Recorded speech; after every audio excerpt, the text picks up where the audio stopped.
UFC 324 has wrapped up, and I will be going through the entire card, giving my breakdown of all the fight outcomes and how well my predictions went.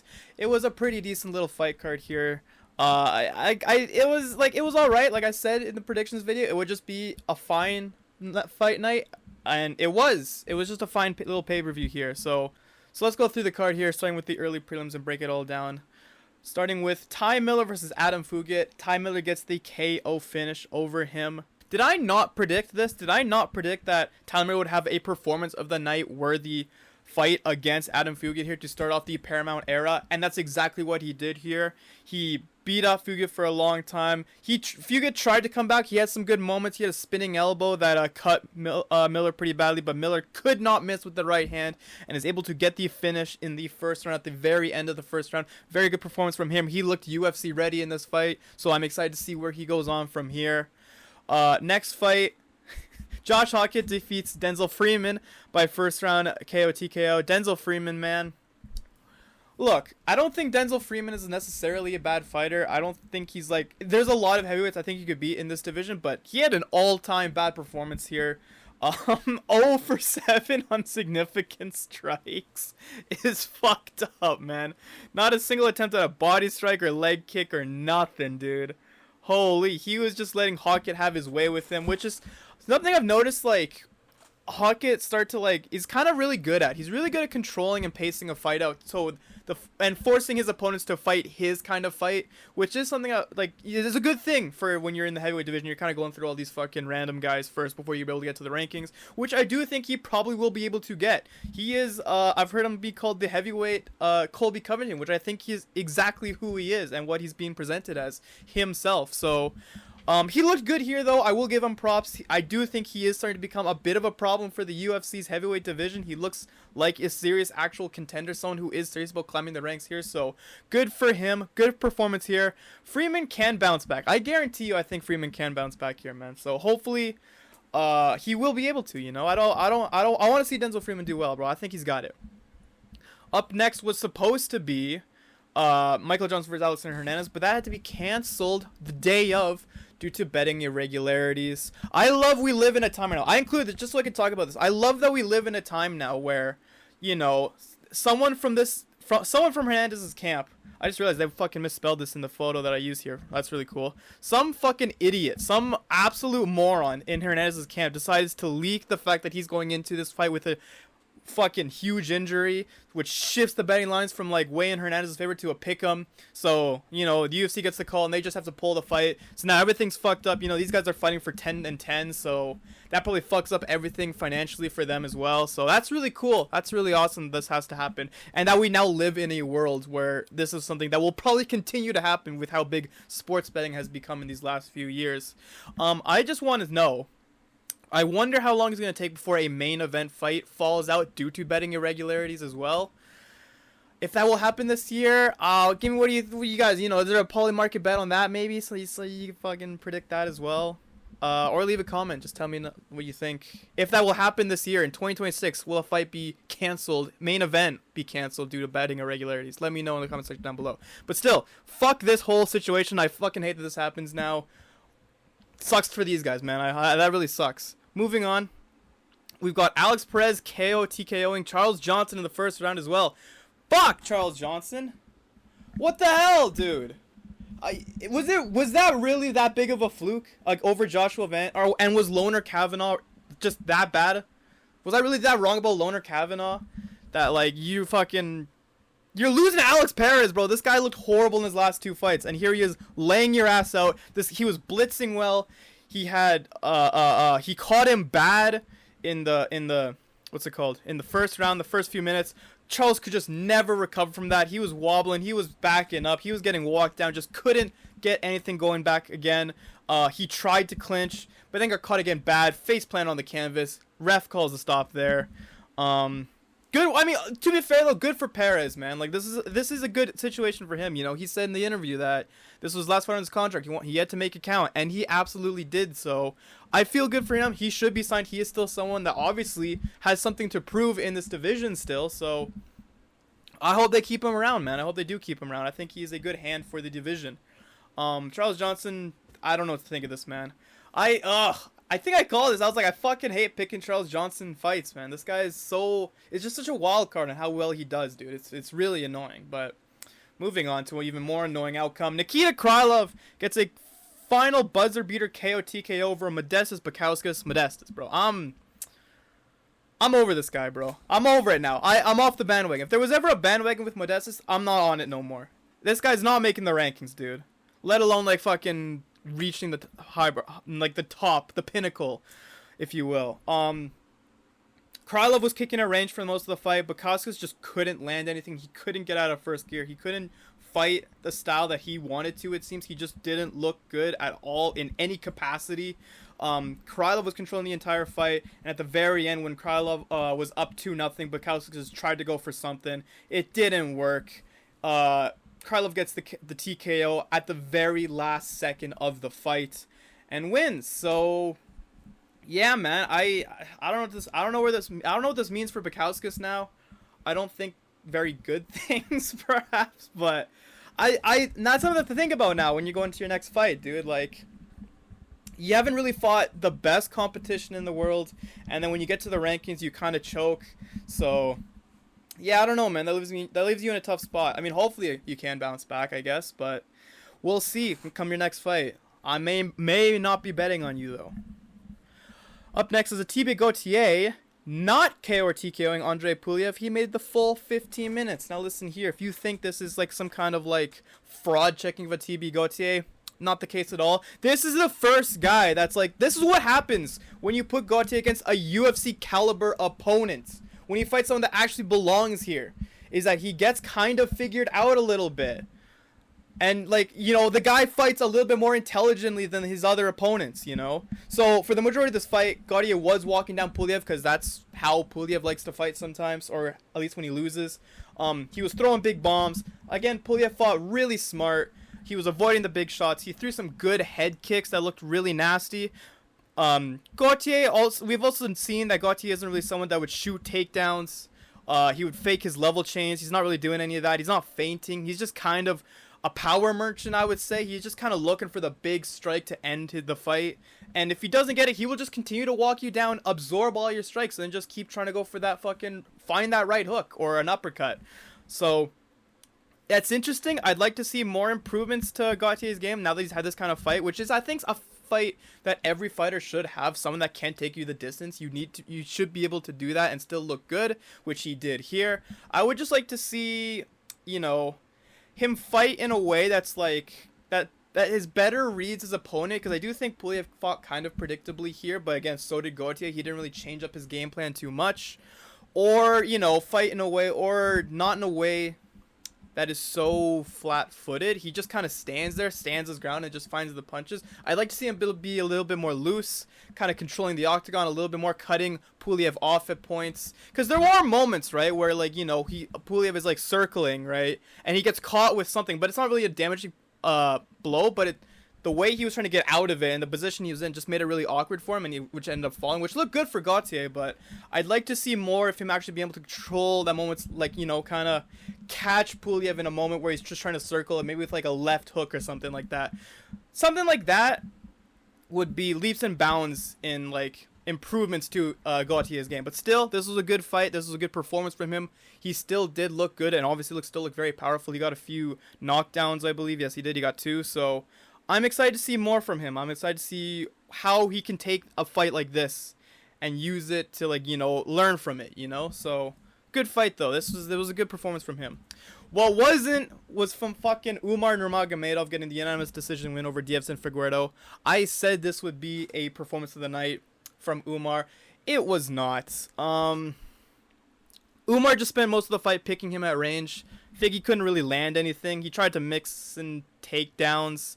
Umar tried to mix in some more takedowns. Not as many as I thought he would. He was more content just to stand and kick at Figgy, who really didn't really have an answer for any of the things that Umar was throwing at him.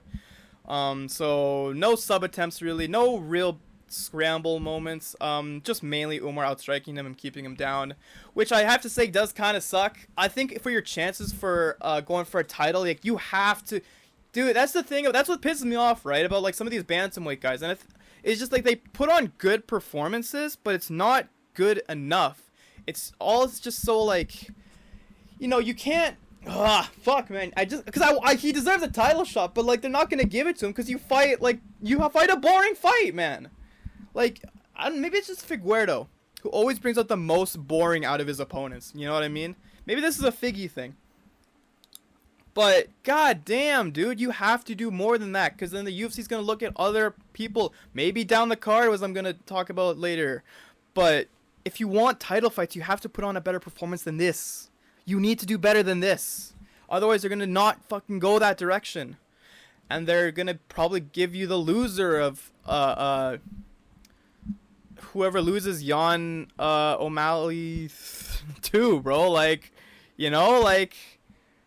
while Mirab fights for the title, you have to put on a better performance than this. You just have to. It's just we've learned this by now. We've all learned this by now. You have to.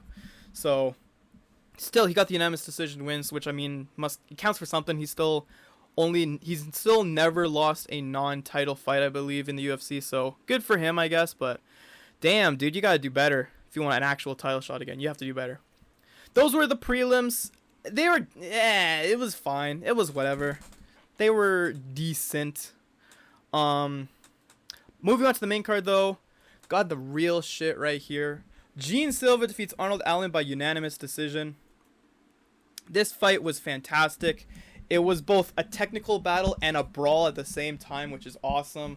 Arnold was doing well in the first. He was throwing jabs and calf kicks, landing 1-2s down the middle. That was until Gene started landing his elbows a bit more. He had a lead hook and big elbows that really started working well for him. His head kicks were working well for him. He mixed in some takedowns, more dynamic. He mixed in some more takedowns. Overall, he was just more dynamic and got more damage off, looked better.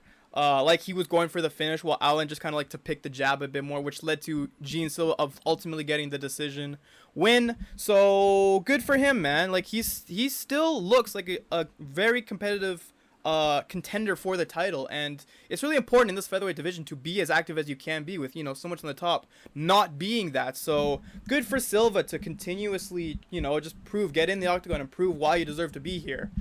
As for Allen, 1-3 in his last 4. Only win over Giga Chikadze, dude. Oh, the title run's over, bro.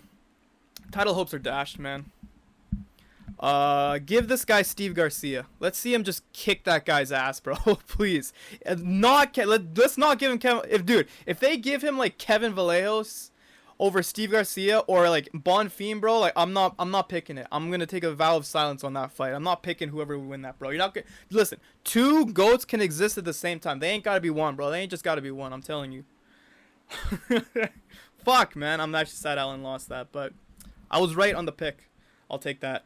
Up next was Natalia Silva beating Rose Namajunas. This fight was boring as fuck.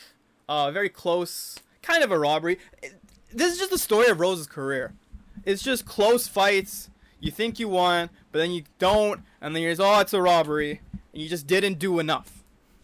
Story of your fucking second half of your career, man. The first round was close. Not a lot happened. Second round, Rose got a takedown. Control time and ground and pound. Third, Silva won the third, piecing up Rose pretty well, so Natalia Silva got the nod from the judges. I don't know what to say, man. This fight, it just wasn't that exciting. I saw Rose got pretty injured from her eye. I didn't see where the eye poke could have happened, but I'm just assuming that was a bit more like wear and tear from like getting punched. Probably like around, because I don't know where the part is, the clavicular tube. It was like somewhere around here, I think. I'm not sure. I'm not a doctor. But, yeah, she got injured there, so that sucks. She'll be away for a while, I guess.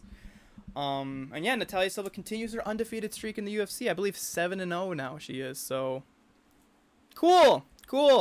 Let's just get the Shevchenko fight out of the way at this point. Like let's not even bother with like a Manon Fiorot fight with myself. Let's just fucking do it, dude. Let's just fucking do it. Who gives a fuck about this division?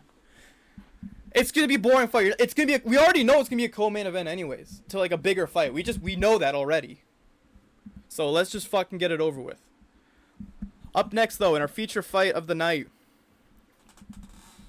although Cortes-Acosta beats Derek Lewis. Oh my god, dude. Holy hell. Derek Lewis, brother. Brother, 8 for 43. What the fuck? What the fuck, man? Lewis looked horrible in this fight, dude. He looked blown up. No cardio. Salsa Boy just had his way with him, man. It was bad. This was bad. I am a bit hesitant to totally write off Derek Lewis. Like I said, Cortes-Acosta fit the pattern of guys that typically do beat Derek Lewis. If you're like, again, if you are a guy that is getting finishes in the UFC at the heavyweight division, you are probably beating Derek Lewis. So there could still be some guys in the heavyweight division that Derek Lewis does beat. Even like some ranked guys, you know, like that's a possibility. But when it comes to Derek Lewis fighting actual like proper prospects, like, oh, he can be like exposed. I don't even want to call him like fluky, because I don't think that's true. I just think that if he's almost becoming a new gatekeeper, like a proper gatekeeper now to the heavyweight division, where like if you know what you're doing, if you have the power yourself and you know how to stand and bang, like you know how to avoid punches himself, which Cortes-Acosta obviously did. He looked way better. He fought a way different fight than he usually does. Look, he had total control over this entire fight. Then you can probably beat Derek Lewis, you know? And I think like that makes me think that like all the previous opponents of Cortes-Acosta could also beat Lewis now. Like your Gazievs and your Ante Delijas could probably beat Derek Lewis as well. So yeah, man. Bad luck for Lewis here. He just kind of got Anderson Silva at the very end, bro. He was just trying to throw some, and then just the lightest strike you will ever see knocked him down, and he just didn't want to get up, so he just took the TKO loss. So I'm sure he got paid a lot of money for this fight, which I guess is good for him, but damn, dude, he looked bad. He looked bad. Oh, shit. Anyways, up next in our co-main event was Sean O'Malley versus Song Yadong. O'Malley gets the unanimous decision win over Song Yadong. This was a good fight. This wasn't like maybe as fun of a fight as I thought it would have been. I thought there would have been a bit more technical prowess to it that would have made it a bit more fun to pick apart. But there really wasn't too much of that. I do think O'Malley definitely won the fight.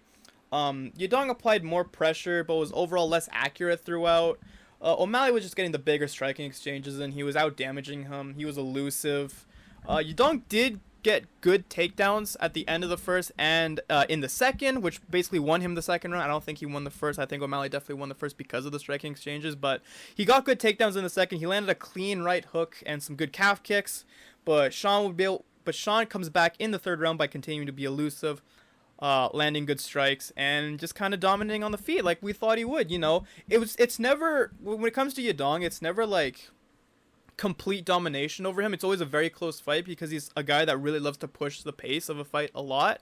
But you know, it just comes to a lot of these bantamweight guys being able to kind of look at that and being able to counter punch really well, counter fight really well, move around the octagon really well. It's just the kind of style of the bantamweight division that fits really well into counter fighting someone like Song Yadong. If Song Yadong was in like, say, the featherweight division where a lot more guys like to just stand and bang, just keep their feet on the ground and not move anywhere, then you would probably see Song Yadong have a lot more success over there, I guess, if you want to say. But in the bantamweight division, guys like to move around a lot, guys like to counter strike a lot, so it's tough, man. It's tough. Good for Sean O'Malley.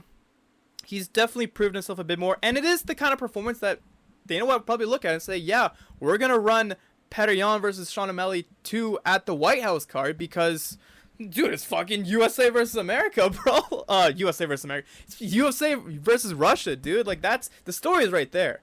The story is right there for him to fucking win it. Could you imagine if he didn't, though? That'd be crazy. That'd be crazy. I don't think he would. That's the thing, but I don't know, man. Maybe they'll just fix it.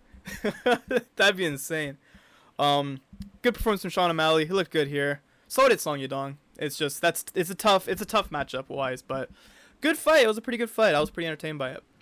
Finally, in our main event, dude, whoo, this felt fucking awesome to get right. This felt fantastic to get right, dude. Because, you know, everyone was talking about Paddy Pimblett, you know, all this good stuff. Dude, I'm telling you, there were, I tried to tell you. I just tried to tell you. There were certain aspects of Pimblett's game that were unproven, and I just didn't think that, like, you could fight against a guy like Justin Gaethje that way with those holes in your game, you know. I'll say Pimblett landed really well at long range when they were like distanced apart. He was really good at that. He was good at the calf kicks. He was good at the jabs. He threw knees at Gaethje's ducks when he went to go in for a strike. That was really good, but he didn't go for any takedowns because he never does. We've been known this, dude. This has been information that we've known. He just doesn't get the takedowns in. And while he was at boxing range, while he was up close with Gaethje, he was getting dropped by uppercuts and big rights all the fucking time. He was leaving his chin up and was getting caught. Gaethje was clinching well, he was throwing good body shots, and he wasn't as patient as he usually is. He was going straight for that because he knew that was the kind of fight he had to fight against someone like Paddy Pimblett. Now, to give Paddy all the credit in the world, man, this is one of the best performances of just pure heart and like soul of a UFC fighter in a championship fight I've seen in a very long time. Pimblett went through hell in this 25 minutes, dude. He not only was he punched in the face 120 times, but he was eye gouged, he was low blowed, he was getting fucked up everywhere. His leg kicks were getting fucked up, like he was getting taken down.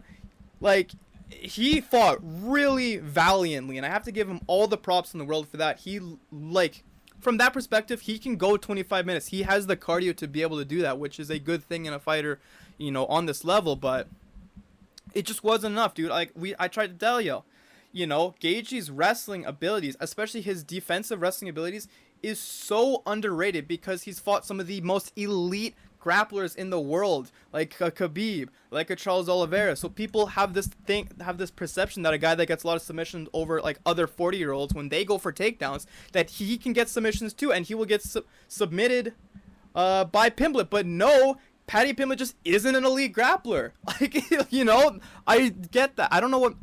I get, like, the, you know, the risk of, like, betting on someone like that to say, like, oh, he will be an elite grappler, but nothing showed that in the last few fights of his. It was always the other guy coming in for the takedowns. You know, Chandler, King Green, and then him being able to capitalize on those mistakes, get back on top or on his back, or get him in the fucking triangle choke, you know? So, yeah, when it comes to that kind of stuff, I didn't see how Pimblett could beat him in that respect. Like I said, he was good at distance. He did well there, but Gaethje just fought really intelligently, which I expect someone who is that old but not washed to do. So, yeah, this was a good fight for Gaethje, man. He's won his third title, none of which have been world titles. We'll see how he does against Ilia Topuria. I mean, maybe like the size advantage of Gaethje could play a factor, but I don't think it will. I think Ilya will still have just the power behind his punches, and I think Gaethje's chin has deteriorated enough that Topuria will still be able to get the knockout win over Gaethje, which does suck for Gaethje, but hey, man, a good performance here. You got your title fight, you got your big main event bonus win. I want to see Pimblett fight Tsarukyan. Let's just fucking do it, bro. Let's just fucking see. Let's actually test Pimblett's grappling abilities against someone who we also know is an elite level grappler. Let's just fucking do it, you know? Let's just see. Let's just do it. I want to see it do it, you know? Obviously, Tsarukyan's not going to have another fight till fucking... If he wants to wait for the title, he's not going to fight for like another year because Topuria isn't an active champion, so... Let's just fucking run Pimblett Tsarukyan. Let's just do it. You know, that's my predictions of what they would do. But that was UFC 324. Decent little card here. We went 9-2 on predictions, man. I got the entire main card right, and dude, not to gloat, man, but. Whew, damn, I was feeling pretty fucking good by the end of the night watching Gaethje win that belt. Overall, though, I'd probably give this card like a 4 out of 10. It wasn't fantastic. There weren't a lot of moments from it that was like, wow, you know, like a lot of big performances, a lot of big moments from it, like some other cards. But still, I didn't even say the main event of the fight was really good. It was a really good fight, though. So other than that, some of the decisions, some of the performances of the losers wasn't really as strong or as competitive as I would have liked them to have been. Very lopsided decision wins sprinkled throughout the card, which is unfortunate, but, you know, that's just the sporting world sometimes, you know? So, anyway, we can quickly move on, because we got another fucking pay-per-view this week, boys. Oh, let's fucking go. I'm excited for that. How could I not be, right? So, look forward to UFC 325 going down in Australia, and get to watch a bunch of Australians and Chinese fighters? They're all Chinese on the road to UFC, right? That's a China show, or is that all of Asia? I don't know. A lot of Asian people fighting on that card, so we'll get to look forward to that. That's exciting. But that was UFC 324. That was my review and breakdown of it. If you enjoyed the video, be sure to leave a like, share, comment, subscribe. Watch playlists, watch videos, subscribe to the channel right here. But that's gonna do it for me, man. I will see you guys in the next video. Goodbye.